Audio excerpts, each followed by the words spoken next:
के इस कार्यकाल को पूरा करने के लिए माननीय प्रधानमंत्री जी को बधाई देता हूँ और देश को भी बधाई देता हूँ।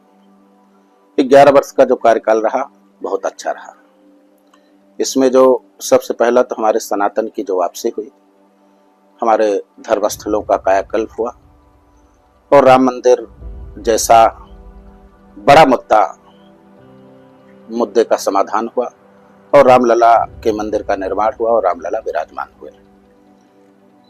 काशी का उत्थान हो रहा है, मथुरा का उत्थान हो रहा है, यानी सनातन धर्म का अमृत काल चल रहा है। देखिए, प्रधानमंत्री जी का 11 साल का कार्यकाल पूर्ण हो रहा है, इसके लिए बहुत बहुत उनको बधाई, शुभकामना है। क्योंकि देश में पहला ऐसा कोई प्रधानमंत्री हुआ है जो देश के हर हिस्से को, देश के हर बिंदुओं पर कार्य किया है।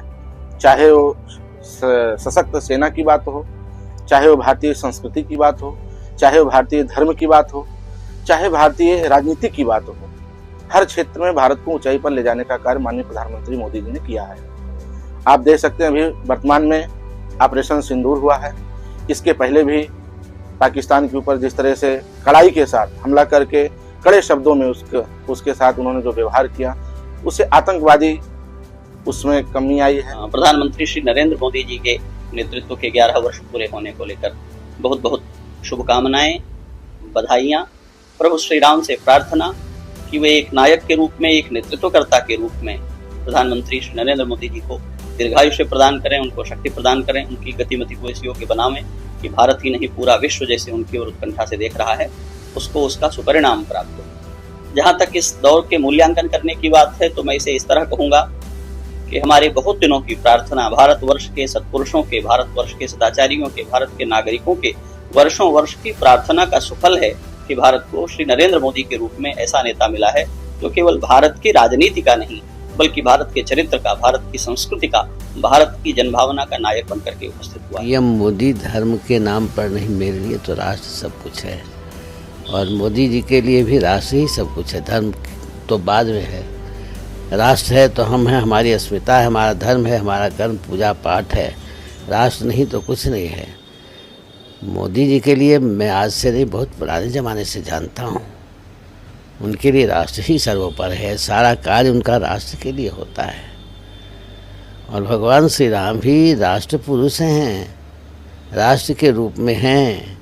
रामो विग्रहवान धर्मा, राम जी भगवान धर्म की मूर्ति ही है। राम जी का चरित्र ही देश की अखंडता के लिए सबसे बड़ा पाथेय है। राम जी ने समता समरसता करके सारे समाज को जोड़ा है। आज हमारे लिए वही पाथेय है और इसी कार्य के लिए हमारे मोदी जी लगे हुए हैं। जिस प्रकार से मोदी जी के नेतृत्व में डेवलप का कार्य कर रहे हैं, ये मामूली बात नहीं है। जिस प्रकार से भारत के यशस्वी प्रधानमंत्री मोदी जी ने संघर्षों के बीच में भारत का कमान संभाला और भारत उस समय में दंगा हर बार होता था, खूब दंगे होते थे भारत में। जब सोनिया जी की सरकार थी, कांग्रेस के गवर्नमेंट था, तो 5000 से ऊपर दंगे हुए थे।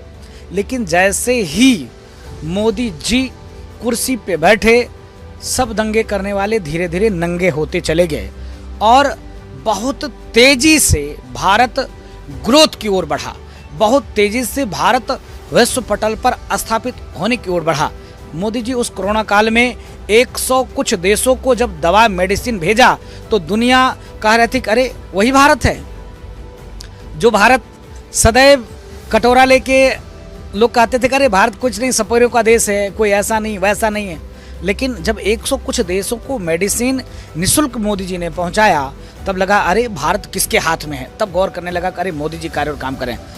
मोदी जी भारत को डेवलप को ही नहीं, भारत को विकास को के लिए ही नहीं, भारत एक सनातन संस्कृति वाला देश है, भारत साधु संतों का देश है, भगवान राम का देश है, भगवान परशुराम का देश है, भगवान कृष्ण का देश है, भगवान बुद्ध का देश है, भगवान महावीर का देश है। इसके नाते धार्मिक सनातन पद्धति भी विश्व पटल पर कैसे स्थापित हो, ऐसे कार्य करना।